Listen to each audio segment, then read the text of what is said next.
El tema del aborigen, como el de la conquista, e incluso el significado del Día de la Raza, tienen hoy otro sesgo o enfoque. En julio de 1911, el señor Hiram Bingham, luego senador de los Estados Unidos, estaba buscando Vilcapampa, última capital de los incas, y comenzó a ascender el cañón del río Urubamba en el Perú. Lo acompañaban hombres de ciencia, 2 amigos, auxiliares indígenas y un sargento de policía que actuaba como escolta. Iban a lomo de mula y durante 3 días, mientras los indios abrían una picada en el monte, subían trabajosamente por sendas traicioneras, cortadas en los declives. Se tenía noticias, o mejor dicho, se narraba siempre acerca de unas ruinas que había en la cima de la montaña, al otro lado del río. Cierto día lluvioso, estaban todos rendidos y con pocas ganas de continuar, cuando apareció un campesino que repitió el cuento de la existencia de ruinas. Bingham logró convencer al campesino y a sus acompañantes que siguieran. Los indios construyeron un puente con ramas de enredaderas. Luego subieron trepando, agarrándose de los arbustos. El sargento gritaba advirtiendo sobre serpientes venenosas, serpientes que luego mataron 2 mulas. 700 metros más arriba se encontraron con una choza de paja. 2 indios del lugar le dieron de beber agua fresca y le reiteraron que a la vuelta había un montón de casas y muros viejos. Bingham dio vuelta a la colina y se quedó estupefacto ante el espectáculo. Primero vio una cerca de 100 escalones admirablemente construidos y sostenidas por muros de piedra. Luego una especie de granja gigantesca que cubriendo la ladera se alzaba hacia el firmamento. Detrás de las terrazas había más maravillas parcialmente escondidas por la maleza. Hacía quién sabe cuántos siglos, ejércitos enteros de albañiles habían construido estos muros cortando y transportando las piedras a mano, sin contar con la rueda, ni el hierro, ni el acero. Quedaba así descubierta a 3.467 metros sobre el nivel del mar, descubierta al mundo una ciudad cuyo verdadero nombre se ignora y que se llamó Machu Picchu, o Picacho Grande. En el imperio incaico pueden reconocerse varias ruinas de ciudades antiguas. La ciudad de Cusco debió tener unos 300.000 habitantes. La arquitectura es megalítica, ya que emplea la piedra. Piedras de unas 40 toneladas y hasta de 50, colocadas sin conocer la polea ni la rueda. No se empleaba tampoco la argamasa, o sea, la mezcla de cal y arena, y sin embargo es tan exacto el empalme entre 2 piedras en Machu Picchu que no se puede introducir ni la hoja de un cuchillo entre ellas. Dichas piedras debieron ser transportadas sobre rodillos arrastrados con sogas. Los entendidos en la materia que observan esas paredes quedan admirados en la forma en que fueron talladas las piedras. No hay 2 iguales en forma ni en tamaño. Cada una fue pulida para ocupar un determinado sitio, con ángulos caprichosos y con protuberancias cuidadosamente labradas para encajar en la continua. Esta arquitectura desconocía la columna y la pilastra. Tampoco usaron el arco ni la bóveda que emplearon los mayas. Asimismo, hicieron poco uso de la ornamentación, por lo que pueden considerarse más ingenieros que arquitectos.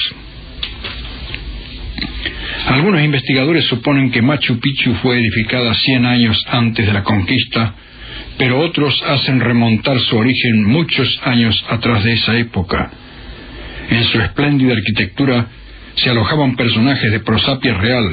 En las fosas del cementerio se halló algo curioso, que en sus últimos años Machu Picchu debió ser una ciudad poblada casi exclusivamente por mujeres.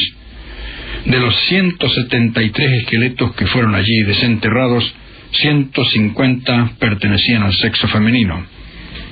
Ciertos especialistas opinan que a raíz del colapso del imperio, algunas sobrevivientes, mujeres elegidas, huyeron a ese retiro para ponerse a salvo de los españoles, y allí debieron vivir con gran fausto y en secreto hasta su muerte. Luego la espesura de la selva cobijó ese secreto, que probablemente siempre sea misterio, pues los incas no conocían la escritura. Hoy los turistas no llegan a Machu Picchu a lomo de mula como lo hacían hace años. Se va en avión de Lima a Cusco en menos de 2 horas. La pintoresca capital del Imperio Incaico está a 3.467 metros. Desde allí se desciende por ferrocarril de trocha angosta a lo largo del valle del río Urubamba. Luego se entra por el desfiladero escarpado y sombrío que detuvo a los mosqueteros de Pizarro. La vía férrea se retuerce entre los peñascos oscuros y colgantes del Urubamba. Antes de llegar a la ciudad de Machu Picchu, hay una cuesta de 600 metros de altura. Desde allí los guerreros ahuyentaban antaño a los intrusos con ondas y mazos nudosos. Los incas tenían además chasquis, esto es, correos a lomo de hombre, o sea, hombres que corrían grandes distancias.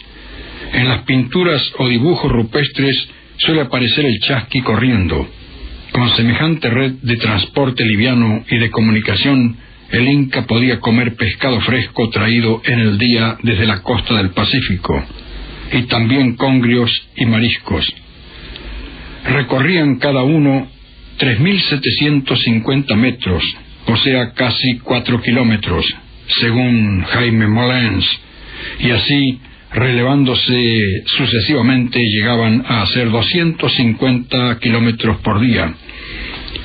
Claro que comparados con los atletas de hoy, eso es poco correr, pues la velocidad sería casi la mitad.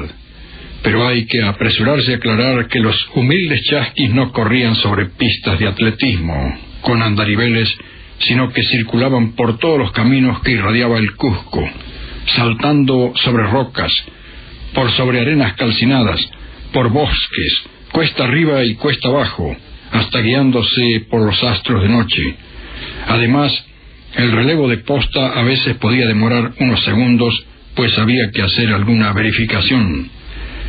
El inca Garcilaso de la Vega, en sus Comentarios Reales, libro 7, capítulo 7, primera parte, dice: los llamaron chasqui, que quiere decir trocar o dar y tomar, que es lo mismo, porque trocaban, daban y tomaban de uno en otro y de otro en otro los recaudos que llevaban.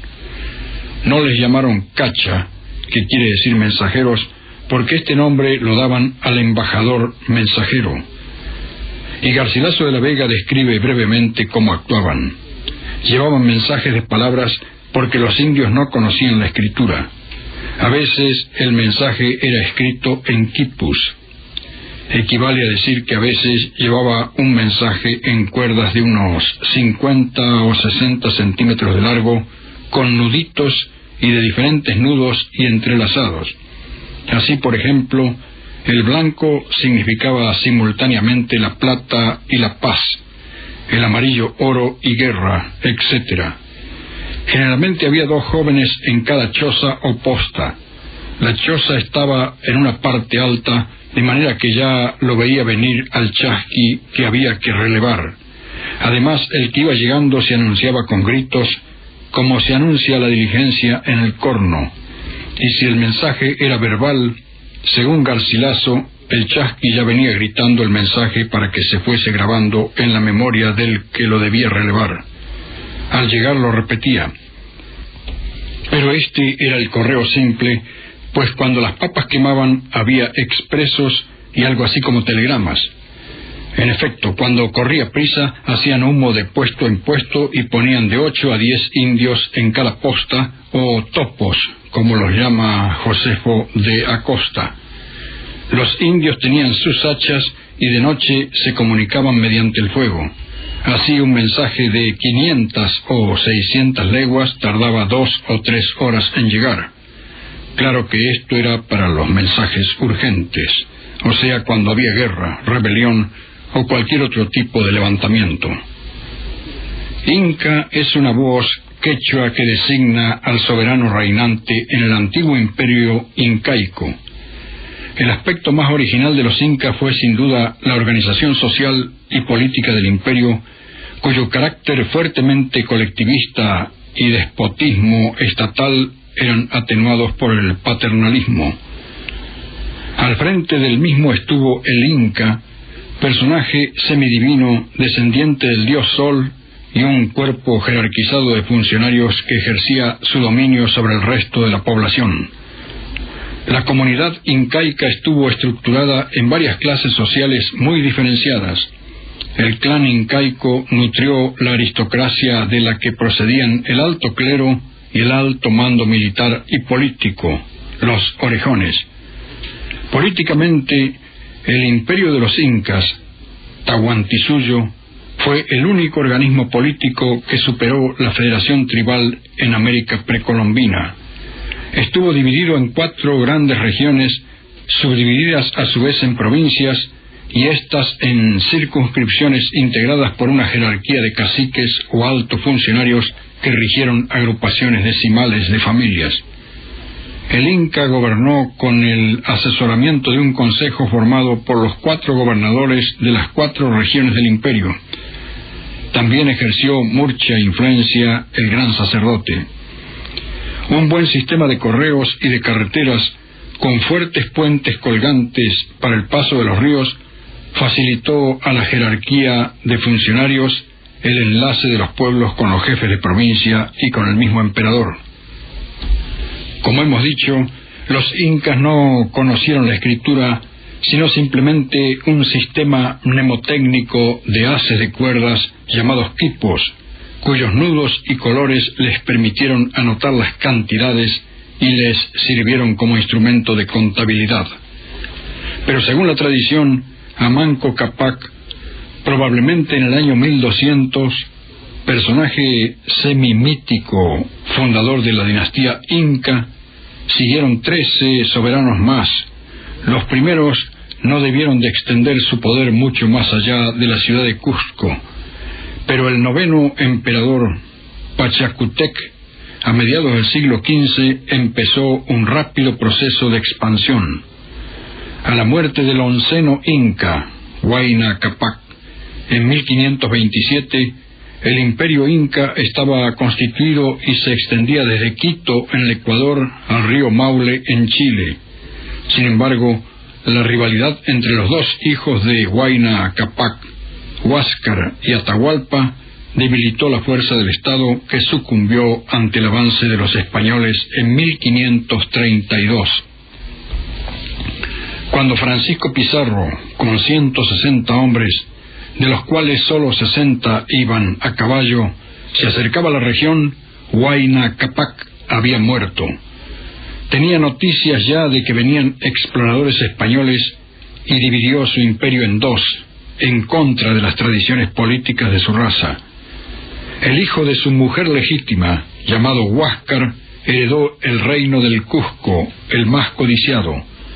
Atahualpa, nacido de una unión ilegítima, recibió la soberanía de Quito. Durante 5 años, los 2 hermanos reinaron pacíficamente en sus respectivos estados, pero luego vino una guerra terrible con sangrientos combates. La victoria quedó para Atahualpa y Huáscar fue hecho prisionero. Atahualpa estaba en Cajamarca disfrutando de su triunfo cuando se acercaba Pizarro. La noticia no le infundió temor. Sus correos y espías le habían comunicado que los invasores no alcanzaban a 200 hombres que eran mortales y que eran menos sufridos que los peruanos, puesto que para sus marchas montaban unos animales un poco más grandes que las llamas del Perú, es decir, los caballos. Pizarro llegó al hermoso valle de Cajamarca el 15 de noviembre de 1532. El Inca los dejaba pasar porque sabía que una sola señal suya bastaba para que sus soldados destrozaran a los españoles, dada la superioridad numérica. Los españoles, a cada jornada, creían encontrar una trampa o una resistencia detrás del próximo desfiladero o en el vado del río, pero nada ocurría. Llegaron a pensar que los peruanos los consideraban revestidos de una naturaleza superior, pero Atahualpa los dejaba internarse para poder conocer a estos hombres misteriosos. Estaba acampado Pizarro en el valle y luego tomó la ciudad de Cajamarca, que se encontraba abandonada. A 1 legua de distancia estaba la residencia de Atahualpa. Pizarro mandó 30 emisarios con el capitán Hernando Pizarro, su hermano. Los 30 hombres a caballo dijeron al Inca que venían del otro lado de los mares, mandados por un rey muy poderoso para estrechar relaciones de amistad con el emperador del Perú. Después de agasajar a los emisarios, Atahualpa les dijo que al día siguiente pasaría a saludar a Pizarro. Los españoles no durmieron esa noche, pues el susto era mayúsculo. Los soldados asistían a misa entonando salmos y Pizarro les pronunció un discurso lleno de franqueza en el que les pedía valor. Atahualpa venía con 30.000 hombres y ellos eran 170. El quechua, quichua, o quizá más exacto, eshua, era la lengua oficial del Imperio Inca y por lo tanto muy difundida entonces por la predicación de los misioneros y por la disposición del mismo Inca. Los incas consideraban al Cusco, o Cusco, el pupo del mundo. Es decir, al Cusco con S o Cusco con Z, el pupo del mundo. Y según Garcilaso de la Vega, imponían su idioma a los indios sometidos. Además, repartían los cargos públicos en los pueblos vecinos a los que hayan conseguido dominar el idioma quechua. Ello explica su gran extensión por América Meridional, desde Quito en el Ecuador hasta Tucumán y Catamarca. Quito, Tucumán, Catamarca, 3 palabras quichuas. Y desde el suroeste argentino hasta los antiguos dominios de las lenguas araucanas de Chile también se extendía el imperio. Y muchas palabras quechuas ya están en Europa hace un siglo, como por ejemplo cóndor, pampa, guanaco, puma, cancha, guano, etc. Y otras palabras vienen bajando desde el norte y se han quedado en Córdoba, sin llegar a la capital federal, como pupo. Otras han llegado como opa. Opa viene del quechua upa, que significa callado, mutu, lo dirían los del norte, y por extensión sonso, tonto, apocado. El pupo es el ombligo, y la expresión que estamos usando ahora, el pupo del mundo, aludiendo a cierto narcisismo, era ya usada por los incas al referirse, como dijimos, al Cusco y a la extensión de su imperio. Otros términos quichuas vienen más lentamente y no pasan de Salta y Tucumán y todavía se pueden pronunciar por radio en Córdoba como poto o ura, que aluden a sálvase a la parte, es decir, a partes pudentes, y no podrían pronunciarse por radio en Salta ni en Jujuy. Se desconoce el origen del quechua. Hay quienes lo relacionan con el antiguo súmero de Caldea, como Pablo Patrón. Sea como fuere, es un idioma sonoro, elegante y dulce en que abundan las vocales y se distingue por su flexibilidad. En la Universidad de San Marcos de Lima existía la cátedra de lengua quechua fundada por el emprendedor Felipe II en 1570. Pero 200 años más tarde, en 1770, Carlos III, pobrecito, la suprimió, argumentando que era conveniente y necesario que los indios usaran preferentemente de la lengua española. Pero la lengua quechua supervivió y hoy cerca de 5 millones de personas todavía la hablan en Sudamérica. Así que el Cusco era el pupo del mundo según los quechuas y el Tahuantinsuyo significaba el imperio de esas 4 regiones. El Cuantinsuyo era el norte, el Colasuyo el sur. Así que nuestro norte era el sur de ellos. Para esta región todavía tiene significado el colla y sus ojotas, y por nuestra región del norte todavía andan los collas con sus ojotas llevando la guagua en la espalda. Todas palabras quechuas. La guagua es el chiquito, las ojotas son las sandalias de cuero y suela de madera para caminar sobre las piedras y andar por la puna Puna significa tanto tener la puna o estar apunado como el valle de altura frío y desolado. Y cuando hace frío se dice chuy, y cuando se quema o está caliente se dice tuy. Son términos también quechuas opuestos. Así que tuy es algo parecido a tuto o tutu, que se usa entre nosotros para con los chiquitos. Pero tuto ya no es quechua, ni tampoco tutú. Los quichuas o quechuas no tenían tutú, ni caballo, por ello usaban de los veloces chasquis.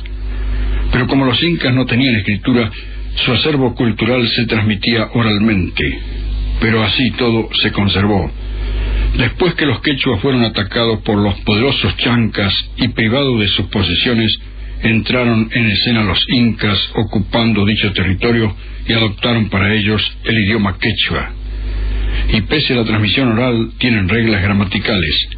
La primera gramática y vocabulario se publicó en 1595, pero como el idioma tiene sonidos sibilantes y varias fricativas, es difícil de pronunciar.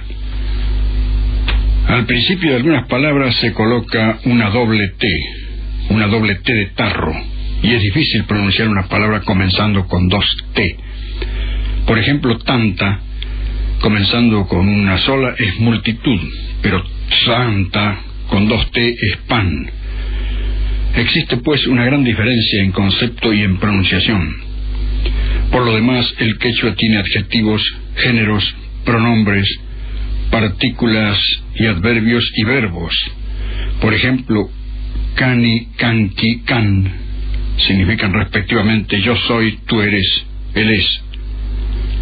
Pero es un idioma fino, pues como el latín clásico no posee artículo, porque como ya observaba Bello, el abusivo uso del artículo es a veces innecesario y no es clásico.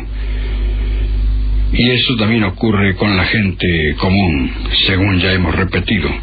En efecto, si vamos a buscar un amigo a la casa y sale la mujer en chancletas y mate en la mano diciendo el Luis se fue a la cancha, o bien si dice a la Betty la pasaron a la junta, queda todo como de categoría Z. En cambio, se considera más bien expresar creo que Luis está en Chateau, o entiendo que Betty está en junta.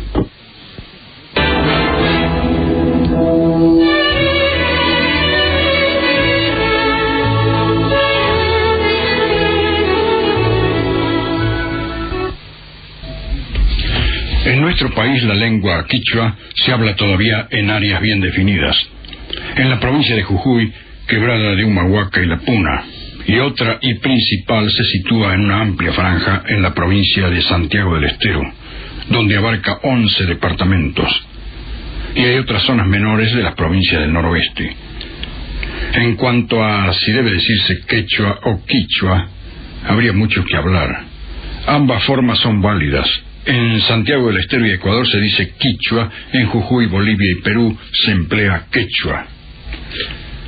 El ayu era entre los incas la unidad social básica, un primitivo principio colectivista que parece haber sido indígena de toda la región andina.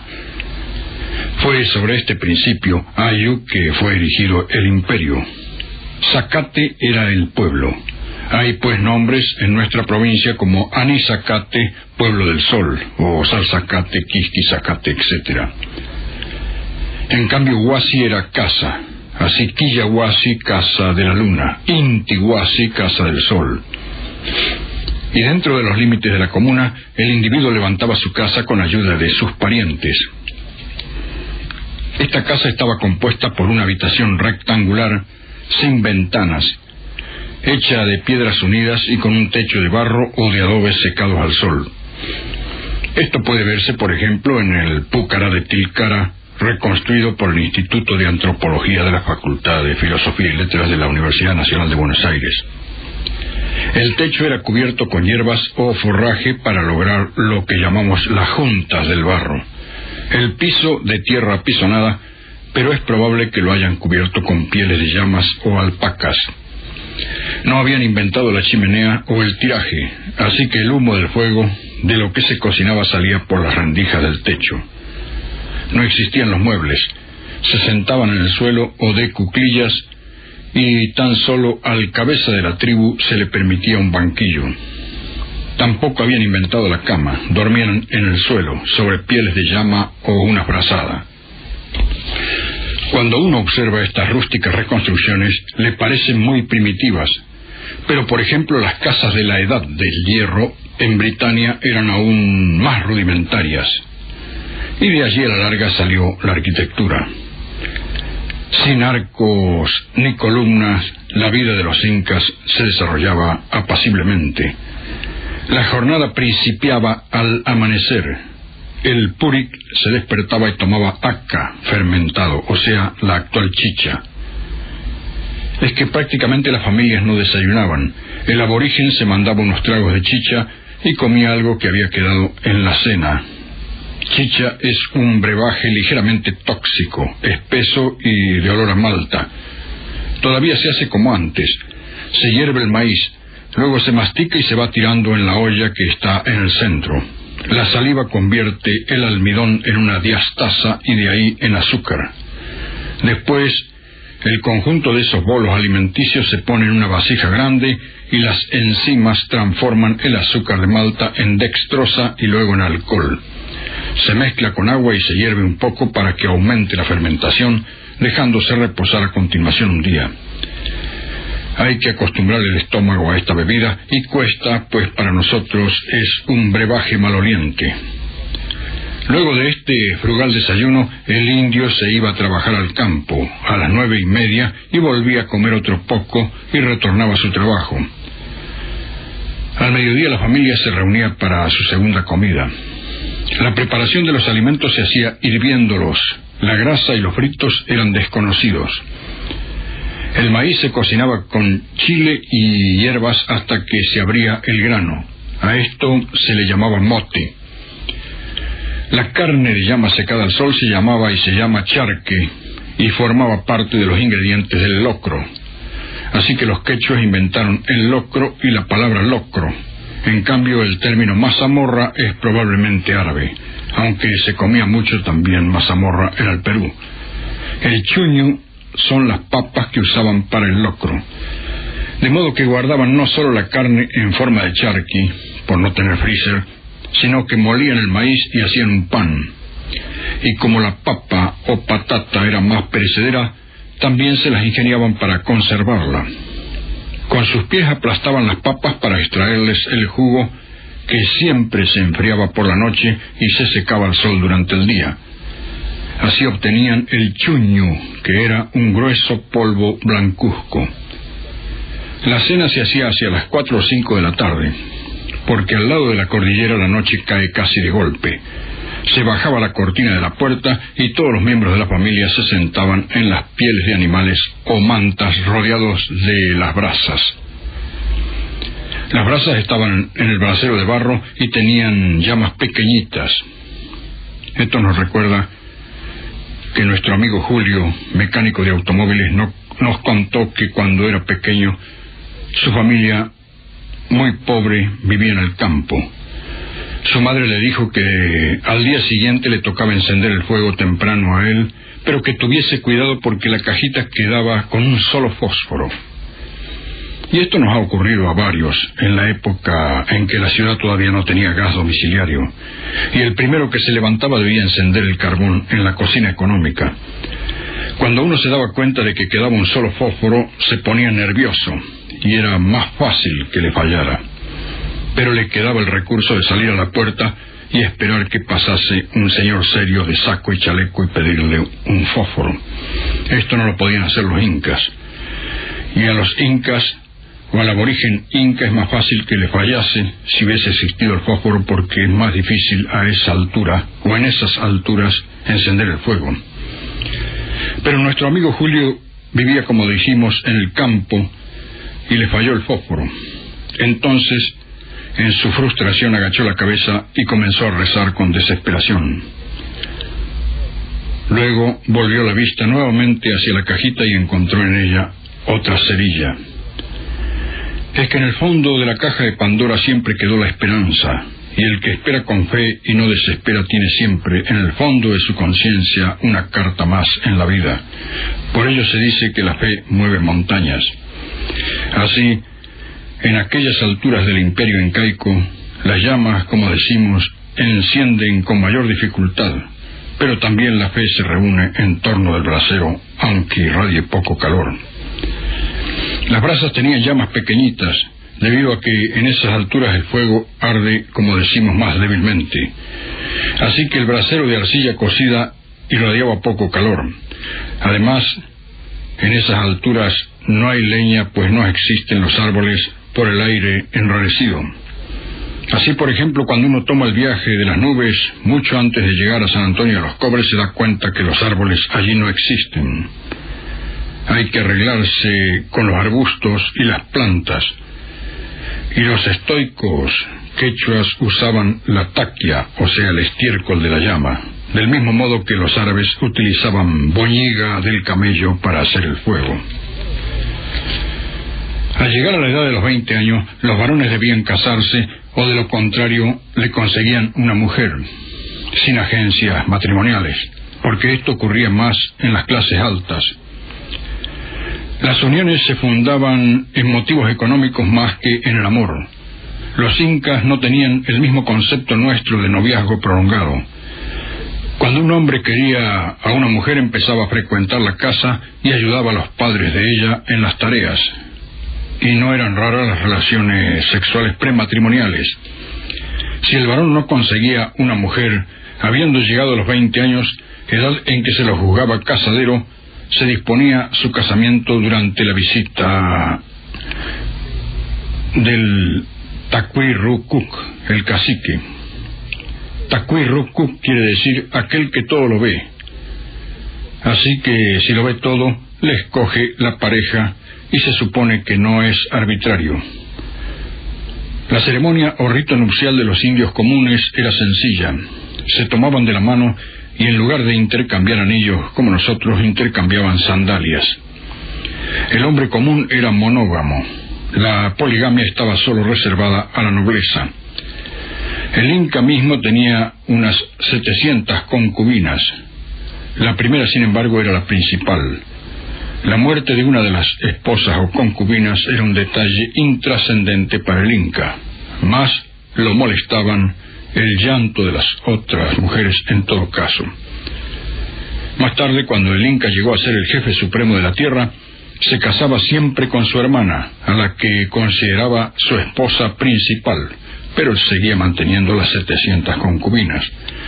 Así que cualquier incauto puede pensar que este cretino o piola no se conformaba con 700 esposas, sino que también tomaba por esposa a su hermana de él. Pero es que en la pirámide, cuando más alta era la jerarquía, más derecho tenía el jefe de casarse con los de su clan o familia.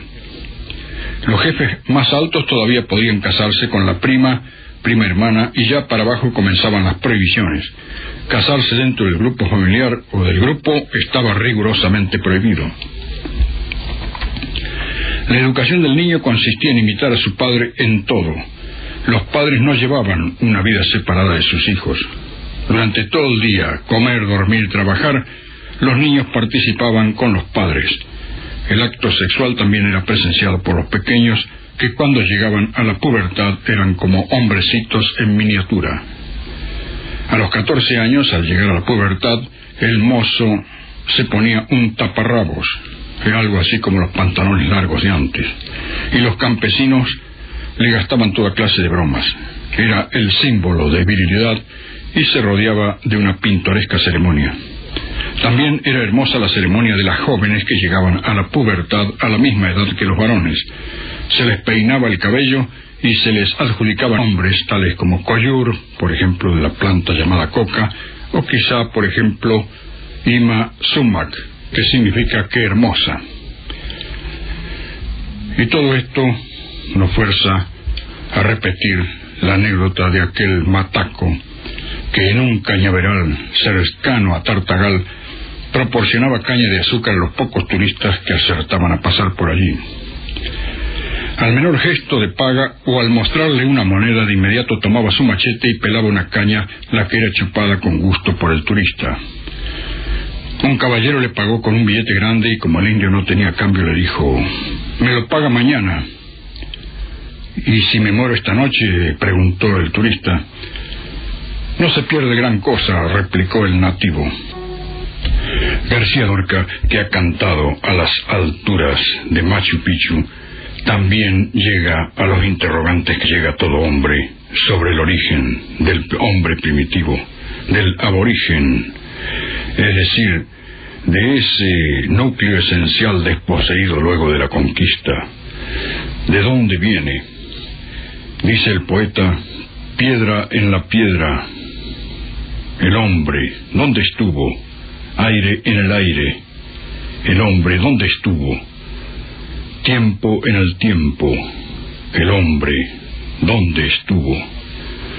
Yo te interrogo, sal de los caminos. Muéstrame la cuchara, déjame arquitectura roer con un palito los estambres de piedra, subir todos los escalones del aire hasta el vacío, rascar las entrañas hasta tocar el hombre.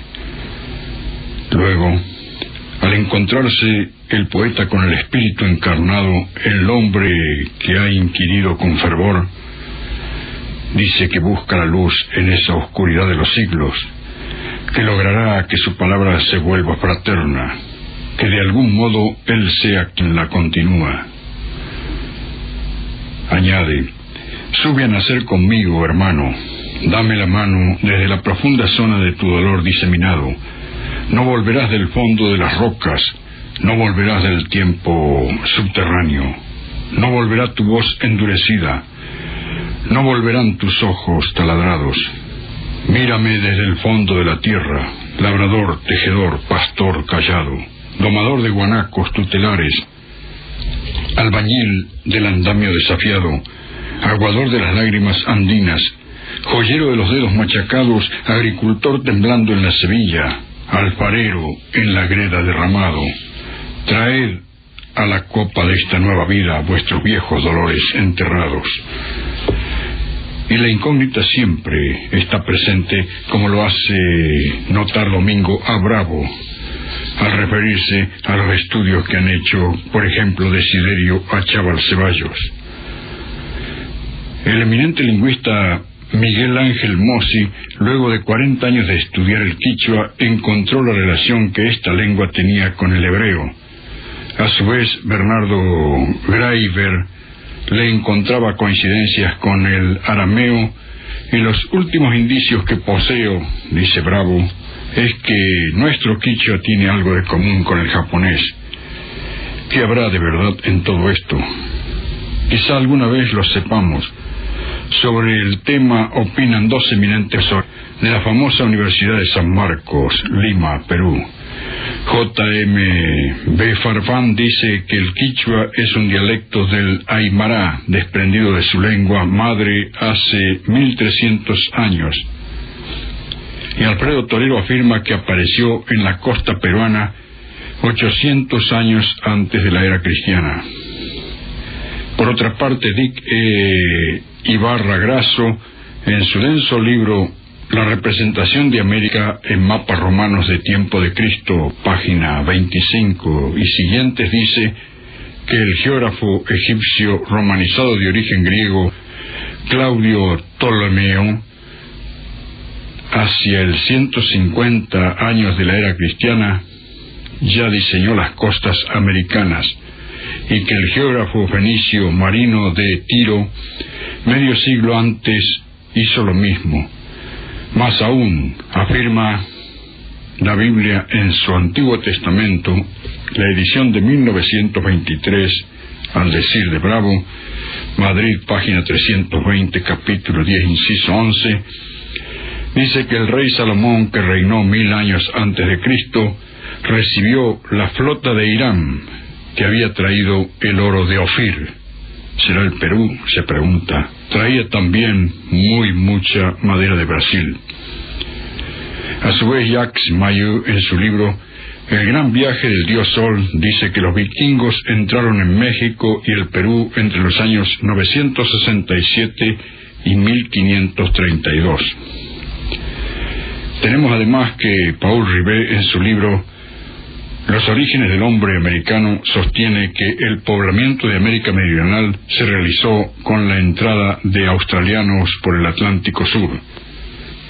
En esa diacrónica dimensión de la prehistoria americana, que llegaron hombres de distintas partes del mundo con todo su bagaje etno-socio-lingüístico, fácil es comprender que encontremos una ardua materia lingüística, cuyas voces siempre nos desorientan.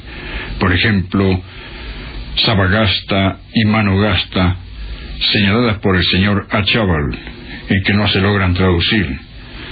Solo podemos decir que no son castellanas, ni quichuas, ni aymaras, guaraníes ni mapuchis, lenguas de las que se dispone para la consulta excelentes diccionarios compuestos por eruditos lexicográficos, lo que nos permite sostener que son voces pertenecientes a lenguas desaparecidas de la región. En fin, queda el enigma. Quizá algún día, cuando veamos hacia el pasado, podremos aclarar estos misterios. Mientras tanto, retomemos nuestro tema. Como dijimos, Pizarro tenía solamente 170 hombres, 60 venían a caballo. Los historiadores varían en el número de soldados con que venía Atahualpa, pero ninguno asigna menos de 30.000. Poco después del mediodía del sábado 16 de noviembre de 1532, se puso en marcha su inmenso séquito. Era traído Atahualpa en una litera al hombro por sus más distinguidos vasallos. Los españoles habían emplazado sus 2 cañones en las plazas y revistieron a sus caballos de cascabeles en 3 grupos. Pizarro quedaba con 20 hombres para dar la señal de ataque. Los últimos rayos del sol doraban las alturas de las montañas más cercanas cuando Atahualpa apareció en la plaza del pueblo de Cajamarca. Se adelantó Fray Vicente Valverde, capellán de la expedición, y dijo que por orden de su jefe venía a explicar al Inca las doctrinas de la verdadera fe. Después de exponer los principios y los principales misterios de la religión cristiana, le habló de la autoridad divina del sumo pontífice. De aquí pasó a referirle que uno de los pontífices había dado al rey de España el dominio del Nuevo Mundo, y le reclamó enseguida un acto de sumisión a Carlos V. Como es lógico, Atahualpa no entendía nada de todo esto, y el intérprete, llamado Felipillo, además de ser incompetente, era un tránfuga. Así que Atahualpa entendió que había un sacerdote en un país remoto, y en nombre de ese pretendían arrebatarle su imperio para un rey extraño, y dijo: «No quiero ser tributario de ningún rey, yo soy más poderoso que todos los príncipes de la tierra», y arrojó al suelo el breviario que el padre Valverde le presentaba. «Los evangelios en tierra, venganza, cristianos, salid que yo os absuelvo», gritó Valverde. Pizarro alzó una bandera blanca e inmediatamente se hizo oír un tiro de cañón. Los españoles cargaron impetuosamente, penetrando en la plaza en columna cerrada. La descarga de artillería, el fuego de los arcabuces, el sonido de las trompetas, el humo y hasta el olor de la pólvora aturdieron a los indios. La caballería aumentaba el espantoso estruendo con las herraduras y los cascabeles, y difundió el terror y la muerte con la lanza de los jinetes y con el impetuoso empuje de los caballos. Nadie tuvo valor para pensar en resistir. Los peruanos trataban solo de huir de aquella matanza, pero como las salidas de la plaza eran demasiado estrechas para que pudieran escaparse con la rapidez que querían, los indios abrieron una ancha puerta en un muro de piedra y barro y se precipitaron por allí a campo abierto. Los nobles custodios de Atahualpa estaban también aterrorizados, pero resolvieron quedarse junto a su jefe, así que solo luego de dar muerte a muchos de ellos consiguieron llegar hasta el Inca. Pizarro gritó: «Nadie hiera al indio so pena de vida», y se lanzó sobre el Inca, tomándolo de las vestiduras y recibiendo una herida en la mano. Era una cuchillada que iba dirigida a Atahualpa. Así que la mano de Pizarro fue la única herida que sufrieron los españoles en esa matanza. La noche llegó enseguida, pues de lo contrario la caballería hubiera seguido persiguiendo a los indios por el campo. La oscuridad hizo que la matanza durara solo media hora. Los soldados de Atahualpa, acampados en las inmediaciones, dominados también por el terror, abandonaron sus puestos y se entregaron a la fuga. Esa noche el vencedor Pizarro visitó a su prisionero. «Son usos de la guerra, vencer y ser vencidos», dijo Atahualpa a Pizarro, mostrando una aparente tranquilidad. Pero no estaba nada tranquilo. Continuando con nuestra narración, que luego de que los hombres al mando de Francisco Pizarro vencieron al ejército de los aborígenes, esa noche el vencedor Pizarro visitó a su prisionero, el Inca Atahualpa. «Son usos de la guerra, vencer y ser vencidos», dijo Atahualpa a Pizarro, mostrando una aparente tranquilidad. Pero ya no estaba nada tranquilo. Tenía miedo de los españoles y de su hermano Huáscar, a quien Pizarro podía elevar al imperio para establecer su dominación. Entonces, pensando en su libertad y en la codicia de los conquistadores, le dijo un día a Pizarro: «Si me soltáis, yo cubriré de oro todo este aposento». Y como notó cierta incredulidad, añadió: «No solo cubriré el suelo, sino que llenaré el aposento hasta donde llega mi mano». Y alzó el brazo poniéndose de puntas de pie. «Y también llenaré de plata los 2 cuartos inmediatos». Pizarro aceptó, y a la altura de 9 pies, a donde llegaba la mano del Inca, se trazó una raya colorada, y el contrato se ajustó ante escribano, como se hacía en Europa. La pieza que había que llenar de oro para pagar el rescate de Atahualpa era de unos 6 metros por 5 y hasta la altura de casi 2 metros. El Inca Atahualpa envió mensajeros por todo el imperio con orden de conducir a Cajamarca el oro necesario para pagar su rescate. Impartió también desde la prisión órdenes terminantes para que los españoles fueran respetados en todas partes. De esa forma, algunos destacamentos de Pizarro incursionaron Cusco, Jauca, Pachamac y otros lugares importantes, y otros conocieron a Huáscar, el Inca destronado, hermano de Atahualpa, quien les ofrecía aún más oro si le ayudaban a recobrar el trono. Ya iba un mes que se echaban cacharros de oro en la pieza, y Atahualpa, enterado de los proyectos de Huáscar, mandó darle muerte, y éste fue ahogado en un río por sus guardianes. A los 7 meses, en junio de 1533, todavía el oro no llegaba a la altura de la raya colorada establecida, pero la impaciencia de los castellanos fue tan grande que no quisieron demorar más la repartija. El tesoro era algo equivalente a unos 25 millones de pesos fuertes de los nuestros, de la época en que estaba de presidente Urquiza. Después del reparto de los jefes y de las construcciones ordenadas, a cada soldado de caballería le tocaba joyas y objetos por valor de 100,000 pesos fuertes, y la mitad de eso para el soldado de infantería. Y ya Pizarro había recibido refuerzos de tropas y jefes desde Panamá. Algunos soldados pensaron volverse a España para disfrutar de su fortuna, y no se les puso mayor obstáculo. Así se enterarían allá de las riquezas que había en el Perú. Atahualpa seguía gobernando el imperio desde su prisión. Sus órdenes se cumplían con rigurosa exactitud, y su persona estaba rodeada del boato imperial. Esto daba recelo a los guardias, quienes lo humillaban.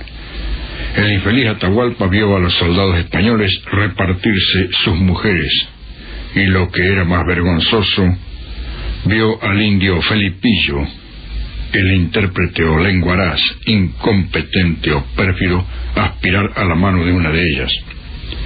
Los españoles tenían miedo de que el Inca preparase desde la prisión una vigorosa resistencia y lo espiaban por todos lados.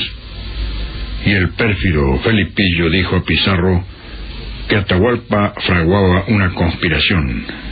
En suma, dado el riesgo y el pedido de los soldados, se imponía eliminar a Atahualpa. Se le formó un tribunal compuesto por Pizarro, Almagro, 2 consejeros, un fiscal que debía acusar al Inca en nombre del rey de España, y se le nombró un defensor para cumplir los requisitos. Fue una parodia de juicio.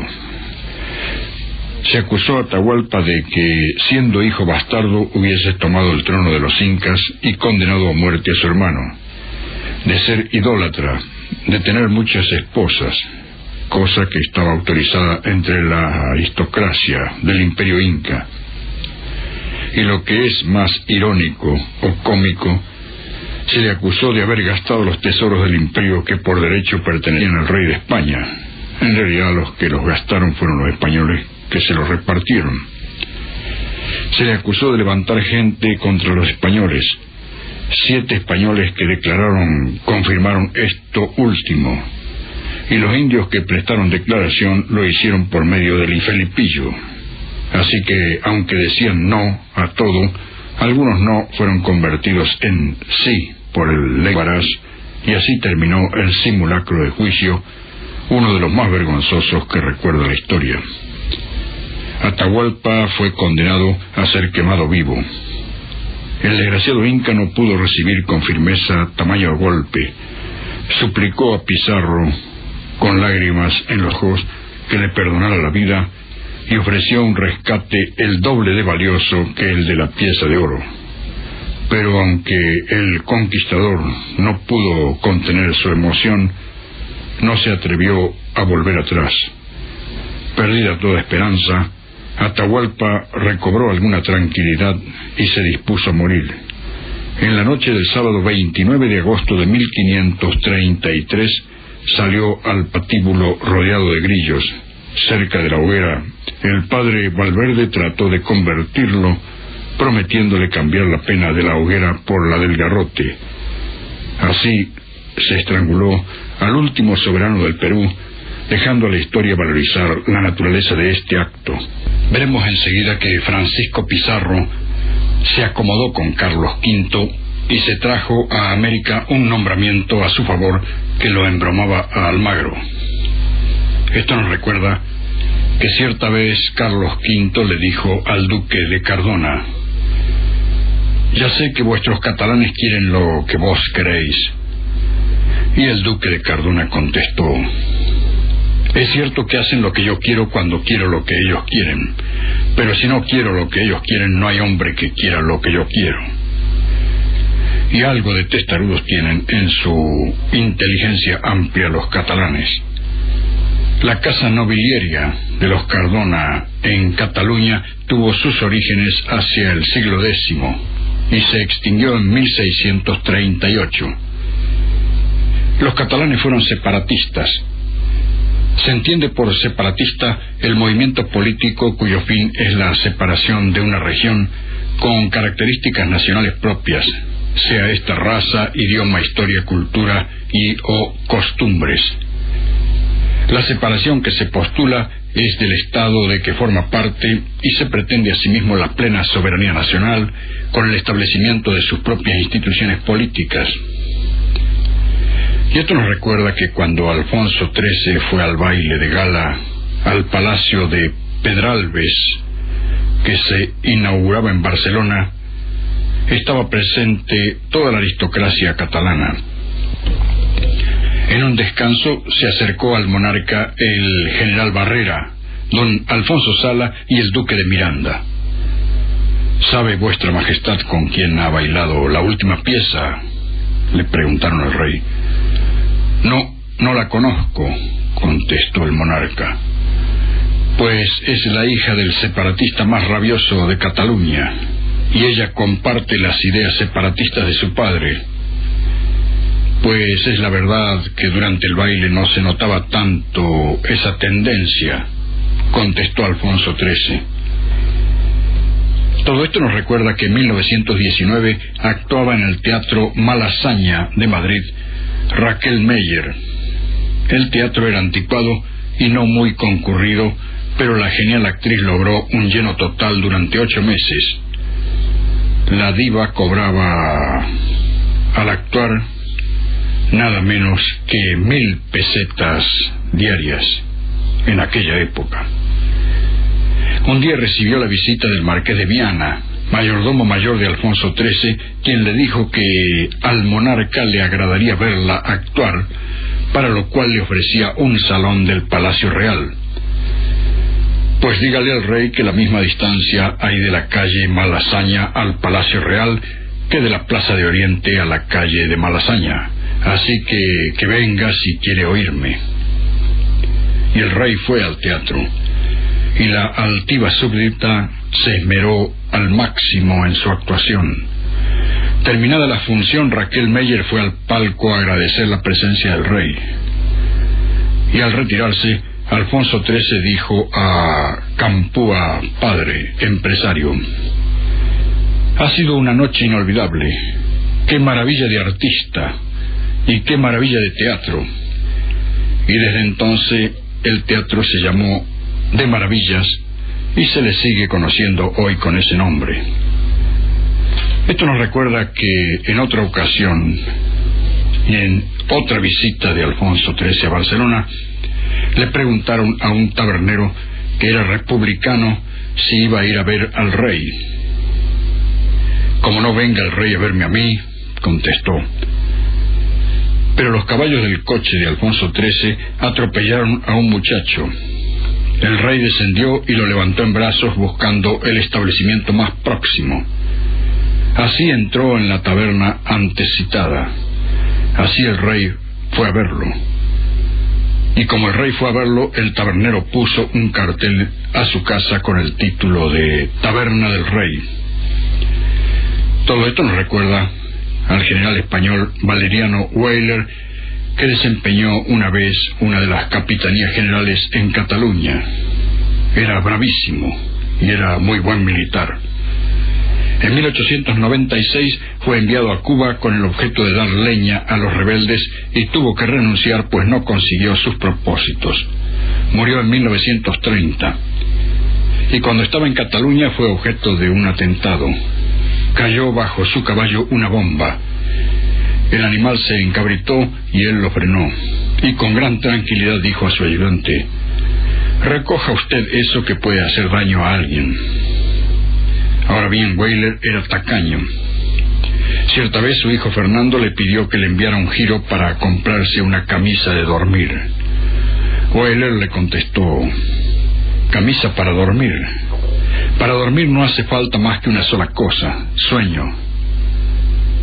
Y en otra carta el hijo le pedía que le girara 500 pesetas. Weyler le envió solo 50, diciéndole: y otra vez ten más cuidado. 50 se escribe con un solo cero. Y antes de dejar a los inteligentes, industriosos, separatistas y orgullosos catalanes, recordemos que había en la estación de trenes de Madrid un leridano esperando su convoy. Como era costumbre en la época, pasó el inspector con el conocido pregón: pasajeros al tren, pasajeros al tren. El catalán se quedó sentado tranquilamente y a la media hora se fue a quejar a la boletería porque su tren no salía. Ha salido hace un rato, le contestaron. ¿Y por qué no avisan?, se quejó el catalán. Si ha pasado, el inspector gritando: pasajeros al tren. Pues catalanes no ha dicho, protestó este. En Francisco Pizarro se cumple aquello de quien a hierro mata, a hierro muere. Francisco Pizarro nació en Trujillo, Cáceres, España, en 1476. Fue hijo natural de Gonzalo Pizarro, a quien se dio el nombre de El Largo, El Tuerto y El Romano. Participó con su padre en las campañas de Italia y en 1502 llegó a las Indias en la expedición del comendador Obando. Intervino en varias exploraciones asociado con el clérigo Hernando Luque y con Diego de Almagro, y luego participó en 1524 en busca del imperio Inca del Perú, del que se tenían vagas noticias. Realizó Pizarro una nueva expedición en 1526 a 1518, y al regresar a Panamá, ante la negativa del gobernador Ríos de apoyarle en la empresa, se dirigió en 1528 a España. Cuando llegó a Sevilla en 1528 fue encarcelado, pero no por los saqueos ni por la matanza de indios que ya había empezado a realizar, sino por una sentencia que pesaba en su contra proveniente de los primeros vecinos de Darién. Fue puesto en libertad en virtud de sus servicios y bien recibido por Carlos I. Entonces le pintó al rey una situación que exageraba sus triunfos, exageraba las riquezas del lugar y además ocultaba sus desdichas y sus penosas empresas. Se lo nombró pues caballero de Santiago, más los títulos de adelantado, gobernador y capitán general con autoridad absoluta sobre los países que podría descubrir y conquistar. A Almagro se lo mandaba a Chile. Vuelto a Panamá, comenzaron sus diferencias con Almagro, pues se había acomodado mejor con el rey, porque santo presente causa devoción, y fue personalmente a España a gestionar sus nombramientos. Siguió saqueando ciudades, matando indios y decapitando caciques, como por ejemplo a Tomaya y a sus 16 jefes principales en la isla de Puna. Luego le hizo la injusticia que hemos narrado a Atahualpa, pues ya tenía cierto entrenamiento en arbitrariedades.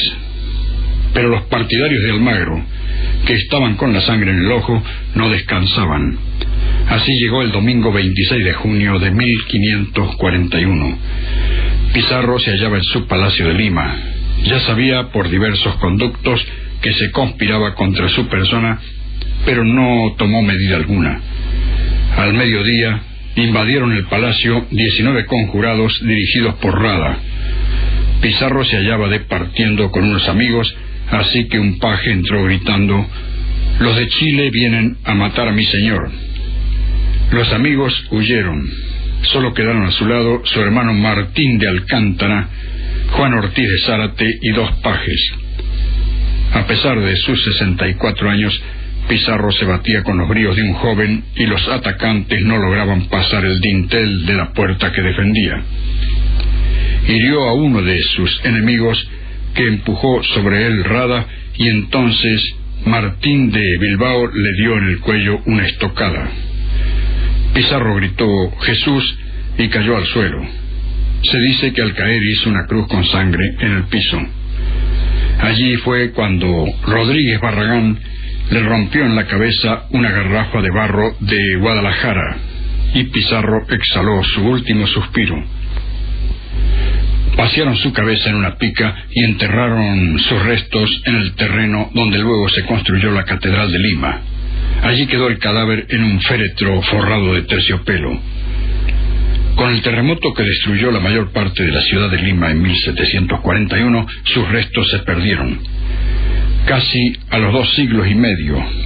En 1977 se encontraron unos restos que podrían ser de Pizarro, y en septiembre de 1984 expertos identificaron dichos restos como pertenecientes a Francisco Pizarro. Encontraron restos de 4 seres humanos, y las autoridades peruanas solicitaron la colaboración de Robert Benfer, profesor de antropología de la Universidad de Missouri, Columbia. Benfer había estudiado restos de indios que originalmente se asentaron en el Perú hace unos 8.000 años, y también restos de los que construyeron las primeras pirámides de piedra hace unos 4.000 años. En marzo de 1984, junto a William Maples de Florida, Benfer comenzó a realizar las pruebas y contó con el asesoramiento de Hugo Ludueña, conservador del patrimonio nacional del Perú. El esqueleto de Pizarro tuvo que viajar a Missouri, a donde no pudo llegar cuando anduvo conquistando o saqueando, pero además esta vez fue en avión. Se midió la cantidad de minerales depositados en los huesos y se dio con que pertenecían a un hombre de unos 60 años, y Pizarro murió a los 64. Las pruebas de rayos X realizadas en Perú y los análisis de Benfer mostraron que los huesos de los antebrazos de Pizarro no tenían el mismo largo. Es probable que se haya quebrado el brazo al caer de un caballo a los 8 o 9 años de edad. Eso se sabe porque ciertas líneas de los depósitos de minerales indican que si de niño se sufre una grave enfermedad, fiebre elevada o una caída, el cuerpo deja de crecer durante algún tiempo y cuando comienza a crecer rápidamente, deposita minerales en exceso.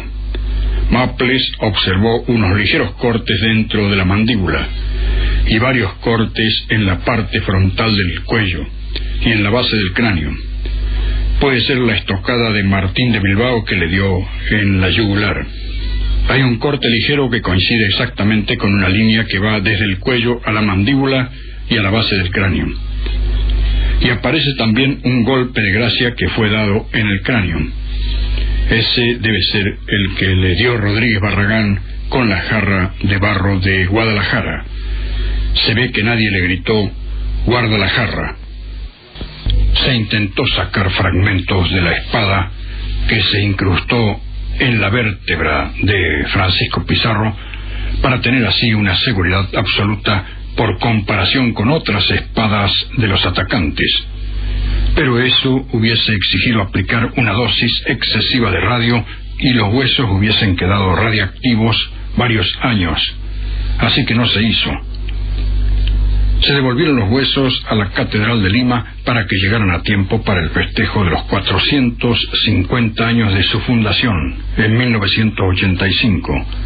Fundación que fue realizada por Francisco Pizarro, no con el nombre de Lima, sino con el de Ciudad de los Reyes, en 1535. Pero Benfer no se detiene en ese informe, sino que sigue opinando y afirma que el saqueo de oro que se practicó en los 150 años siguientes influyó en el desarrollo de la civilización europea. Dice que se sacaron del país oro y plata por valor de 20.000 o de 50.000 millones de dólares, que fueron utilizados por los españoles para pagar deuda a los banqueros ingleses y franceses, que a su vez lo utilizaron para la industrialización.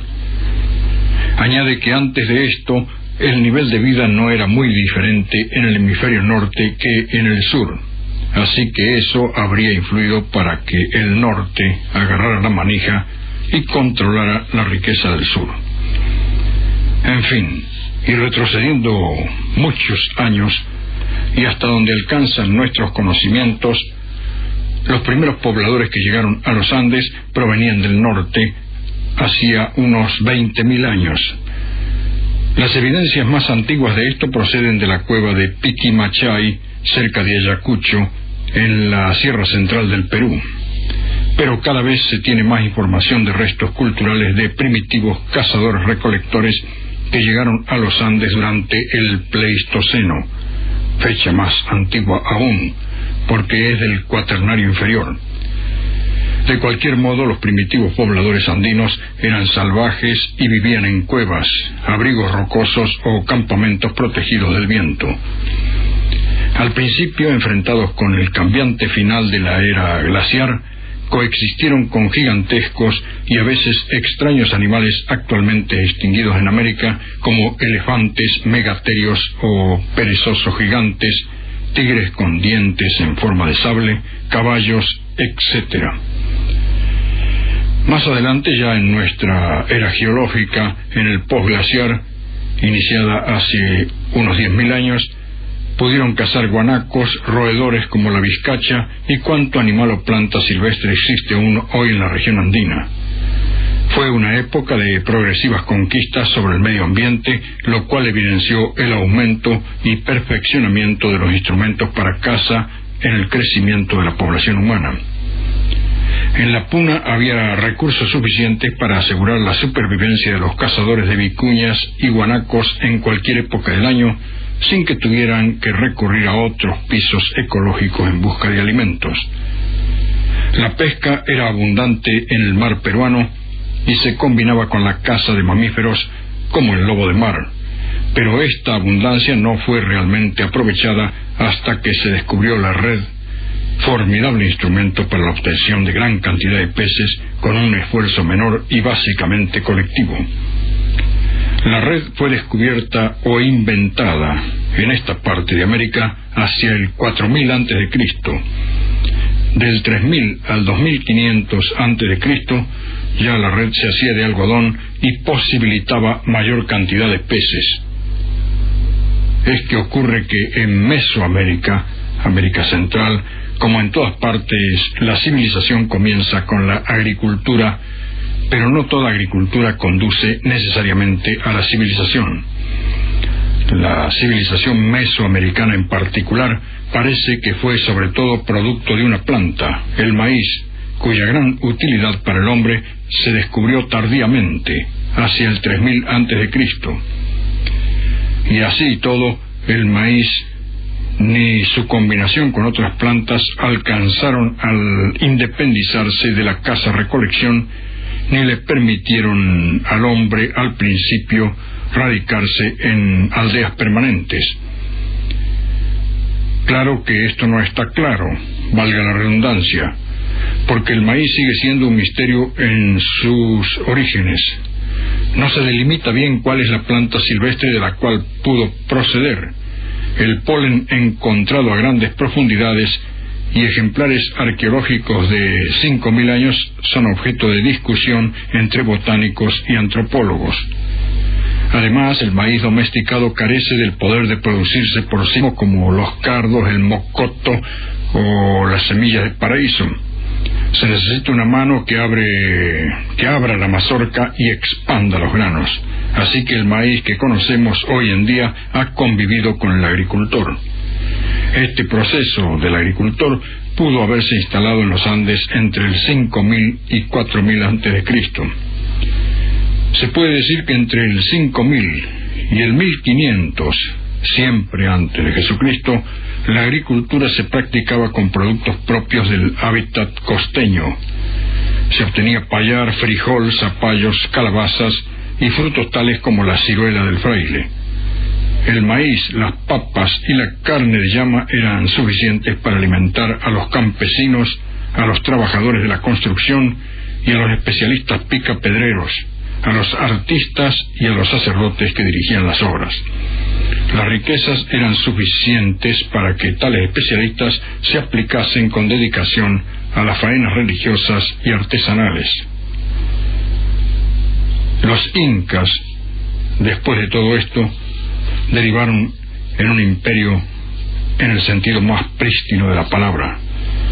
Al transformarse el pueblo inca en un imperio, este no alcanzó a ser el más extenso de América, pero sí fue con toda seguridad el más organizado y próspero de este continente. Se expandió rápidamente, pero no se consolidó debidamente porque no estaba la expansión de acuerdo con la capacidad tecnológica. Cuando llegó Pizarro, el imperio había alcanzado su máxima extensión, 985.000 kilómetros cuadrados, un poco menos o casi la actual Bolivia, pero en franjas sobre los Andes, con una longitud de 4.000 kilómetros y una población de unos 10 millones de habitantes, o sea, el imperio más grande de la América precolombina. Tenía dos polos de atracción, uno en el norte con Quito como centro y otro en el centro-sur con la capital tradicional, la ya mencionada Cusco. Pero para los incas, el transporte por agua no tenía mucha importancia, pues se trataba de un pueblo muy afincado a la tierra. Los incas carecían de una comprensión del mar que para ellos era un Atucocha, un gran lago. No le tenían miedo al mar, simplemente lo ignoraban. Nunca pudieron sospechar que su enemigo, su exterminador, pudiera salir de las entrañas del mar. Nunca cruzó por la mente de Atahualpa, el inca que apresaron los españoles en el corazón de su imperio con solo 130 infantes y un puñado de jinetes, según vimos, que los españoles pudiesen recibir refuerzos por el mar. Según su propia experiencia y la de sus antepasados dinásticos, ninguna sociedad o estado costanero podía expandirse más allá de sus deseos de un grupo poderoso que andaba por las montañas. El océano era considerado una barrera impasible a través de la cual no podía recibirse ninguna ayuda. Tal fue, para la historia, el tremendo error del Inca. Concluyendo, después del soberano Yaguar Huacac, el que llora sangre, siguió su hijo Atun Tupac, más conocido como Viracocha Inca, que marcaría el final de una etapa de consolidación y al mismo tiempo supondría el inicio del imperialismo inca. Viracocha accedió al poder alrededor del año 1400, en pleno fermento expansionista de su pueblo. Fue el primer emperador al que se le puede decir emperador, ya que extendió de manera clara, permanente y eficaz la influencia de su pueblo fuera del valle, llegando al altiplano y a las zonas ribereñas del lago Titicaca. Sin embargo, el área de expansión inca no alcanzaba todavía más allá de los 40 kilómetros fuera del Valle del Cusco. Después, el imperio alcanzó casi el 1.000.000 de kilómetros cuadrados que hemos mencionado. En 1528 muere Huayna Capac, víctima de la viruela, enfermedad que los españoles introdujeron en el Nuevo Mundo. Antes de la muerte de este emperador, la enfermedad había cobrado ya 200.000 víctimas. En medio de esta confusión, en que se mezclaban la ambición de poder interna y externa con una gran dosis de desorientación provocada por los recién llegados, se hundió el imperio más grande y organizado de cuantos existieron en la América precolombina, y con él una de las civilizaciones más auténticas de la humanidad, la de los incas. Cusco, la capital, el ombligo del mundo, era una ciudad grande. Se le ha adjudicado 70.000 habitantes en su época de apogeo. El centro de la ciudad estuvo ocupado por edificios de mayor prestigio civil y religioso, y entre ellos Coricancha, o Templo del Sol. De las artes plásticas incas poco nos queda, de la literatura y de la música quizá menos. La mayor parte de las manifestaciones artísticas fueron destruidas por el celo religioso de los recién llegados. Las maravillosas piezas de orfebrería fueron fundidas para obtener el oro que contenían, y esto era constante preocupación de los conquistadores españoles a partir del siglo XVI. Tiahuanacu, la Persépolis de América Meridional, fue hollada por el orgulloso conquistador, y su gloria quedó petrificada en las grandes construcciones y en el silencio centenario de los valles y de los Andes. Un cronista ingenioso dijo que la palabra Tiahuanacu era la expresión de complacencia y de bondad puesta en boca del príncipe del Tahuantinsuyo. Premiando la velocidad y diligencia del chasqui, le decía: Tiai Guanacu, esto es, siéntate ahí, guanaco. Tal honor para el esclavo de la dinastía secular puede que sea solo ficción, pero ningún elogio es mejor para este humilde correo. Todo chasqui incario poseía la resiedumbre de la roca y la velocidad del antílope, y su planta encontraba siempre el camino al Cusco. Con el bastón en la mano derecha, que simbolizaba la autoridad oficial, y un manojo de quipus en la izquierda, volaba por sobre valles y arenas calcinadas. Pero luego llegó el conquistador, y el humilde chasqui afrontó nuevas disciplinas. Tuvo que abandonar los quipus para llevar pliegos y mensajes al servicio oficial de sus nuevos señores. Así, con el sacrificio de Atahualpa, quedó en la lejana tradición, como un recuerdo de la fastuosa dinastía de los incas, la imagen de este mensajero que conocía la rosa de los vientos y que fielmente cumplía su destino en el imperio de las alturas. En la estoica tierra latinoamericana se consumó el acto de crueldad contra Atahualpa para demostrar que el Inca no era un dios y para conquistar a los pueblos en nombre de la corona. Y en esta misma tierra americana, Caupolicán, un poco después, en 1588, fue derrotado en las montañas chilenas y tuvo también su suplicio, el que es inmortalizado en la Araucana de Ercilla. Y en aquellas mismas tierras de Atahualpa se hizo igualmente juicio a Tupac Amaru el 18 de mayo de 1781, como para escarmentar una rebelión justa. El cacique Tupac Amaru fue atado de pies y manos a 4 caballos, después de haber presenciado la ejecución de su mujer y de su hijo, y quedó suspendido en el aire como una araña. El cronista Barros Arana agrega: no sé si los caballos eran débiles o si el indio era de hierro, por lo que luego de un largo rato de cinchar, el visitador Areche, movido por la compasión, mandó que le cortasen la cabeza. En suma, Atahualpa fue condenado en una parodia de juicio, porque si la injusticia causa dolor, más dolorosa es aún cuando se la hace en nombre de la justicia. Y el juicio para el injusto será el juicio de la historia. Pero por desgracia, muchas guerras son consideradas justas.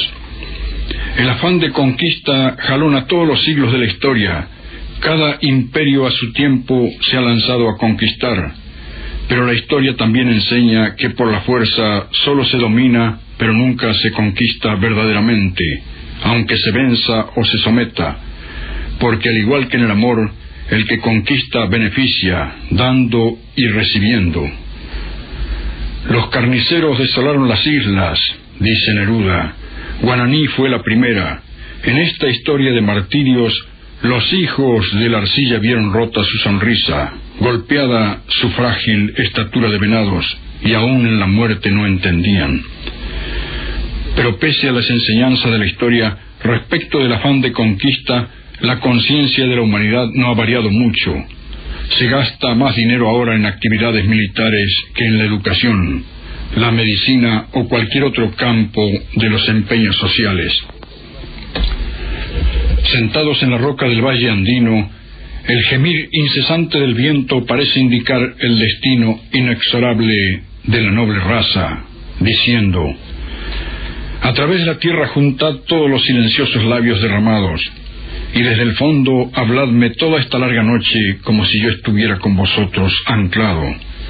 Contadme todo, cadena a cadena, eslabón a eslabón y paso a paso. Afilad los cuchillos que guardasteis, ponedlos en mi pecho y en mi mano como un río de rayos amarillos, como un río de tigres enterrados, y dejadme llorar horas, días, años, edades ciegas, siglos estelares. ¿Qué mecanismo impulsa al hombre a su propia destrucción? No hay hado nefasto, no hay castigo, no hay fantasmas. Todo está en el mundo interior, en la ambición que degenera en codicia. Parece que la conciencia del mundo está sumida en una larga pesadilla de la que no se despierta. Quizá los niños que están preparando ahora con más sinceridad y espontaneidad estos tiempos son más directos en sus modos y afanes, y consigan detener esta marcha del armamentismo que parece imparable.